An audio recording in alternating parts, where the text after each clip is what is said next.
Today we will be talking about the Freedom House Ambulance Service, which was the nation's first emergency medical services or EMS agency. We'll go through the agency's history, accomplishments, disbandment, and legacy. As hard as it is to picture nowadays, there was once a time when you couldn't rely on an ambulance to transport you to the hospital or a paramedic to help keep you stable until you got there because the standard emergency services that we now consider a given simply didn't exist. In the 1960s, if you had a medical emergency, you'd have to choose between calling the police and a funeral home and being transported to the hospital via police van or hearse. However, service from these two parties was not guaranteed. Funeral homes tended to offer private ambulance services only in rich white neighborhoods. And the police would sometimes deny services to black people due to racism, or have them undergo longer wait times.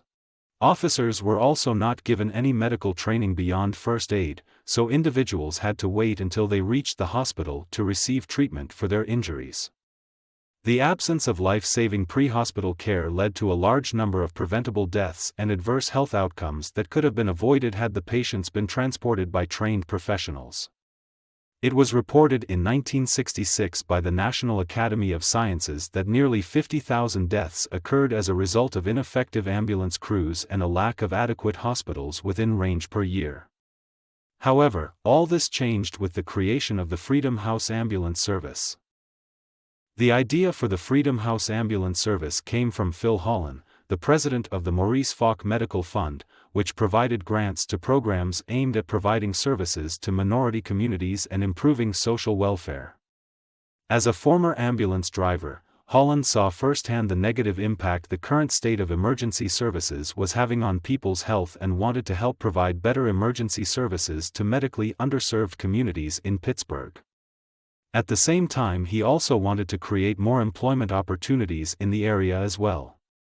So he reached out to Freedom House Enterprise, a black-led organization that did a lot of community-based work aimed at improving the lives of African Americans, and asked if they'd like to partner with him on the new ambulance service that he had in mind and help him find recruits. A friend later connected Holland to Peter Safar, a fellow Pittsburgh resident known for being the father of CPR, who had experience in the world of emergency pre-hospital care. It was Safar who developed the extensive 32-week training that the recruits underwent to become the nation's first paramedics.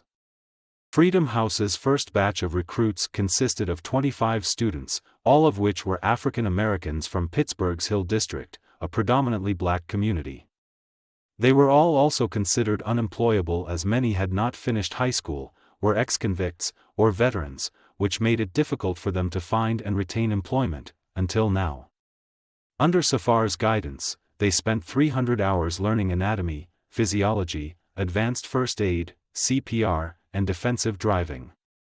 They also underwent rotations at hospital ERs, operating rooms, radiology departments, and hospital morgues. The Freedom House Ambulance Service officially began its operations in 1968 and became the first ambulance service staffed with individuals who were able to provide care beyond first aid. They had an average response time of less than 10 minutes, which was much quicker than what the black residents of the Hill District were used to.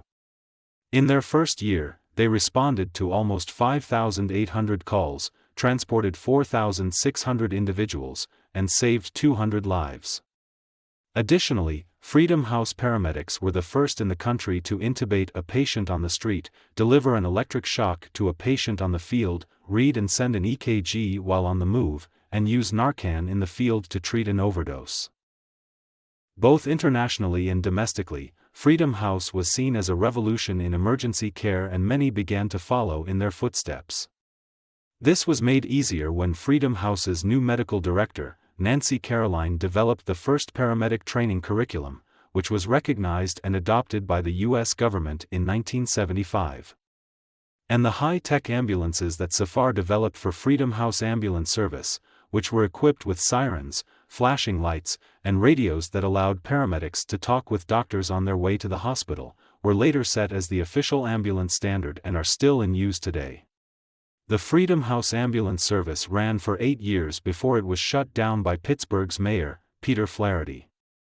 While Mayor Flaherty gave many reasons as to why he decided to shut down Freedom House, a number of people, including several of the former Freedom House paramedics, believed that the real reason was racism. And unfortunately, considering how the mayor later replaced Freedom House with a new ambulance service with an all-white staff, it seems like that assessment was correct. When the former medical director of Freedom House, Nancy Caroline, accepted a position at the city's new ambulance service, she did so under the condition that the Freedom House dispatchers and paramedics were also hired on and that their ambulance crews weren't separated.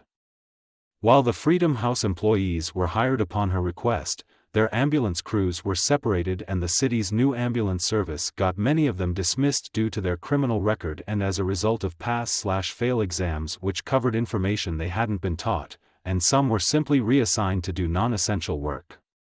In the end, only 5 members of Freedom House's paramedics stayed on, and only one advanced to a leadership position. While for a long time the story of Freedom House Ambulance Service had been lost to the pages of history, in recent years there have been a number of efforts made to preserve the legacy of our nation's first paramedics. In 2022, journalist and paramedic Kevin Hazard wrote a book titled American Sirens: The Incredible Story of the Black Men Who Became America's First Paramedics, which documents the 8-year history of this revolutionary agency. And just last year, PBS released a short documentary, Freedom House Ambulance: The First Responders, depicting the rise and fall of Freedom House with interviews with Phil Hollen, the founder of the organization, and some of the ambulance service's original paramedics. However, the legacy of these black paramedics lives on in Pittsburgh through people like Amara Gilchrist, who was mentored by former Freedom House paramedic John Moon, and became the first black person and woman to serve as an EMS chief in Pittsburgh. It also lives on in programs like Freedom House 2.0, which aims to help high-risk youth and non-traditional students prepare for a career in health, and the Freedom House EMT training program, which was created by the Pittsburgh Bureau of EMS in honor of the original Freedom House ambulance service. The Freedom House ambulance service completely transformed the field of emergency medicine and pioneered a new set of emergency services standards that has and continues to save thousands of lives every day. They're the reason why when we call 911 for an ambulance we're confident that we will receive the life-saving care we need on our way to the hospital. And for that, Freedom House has our heartfelt gratitude.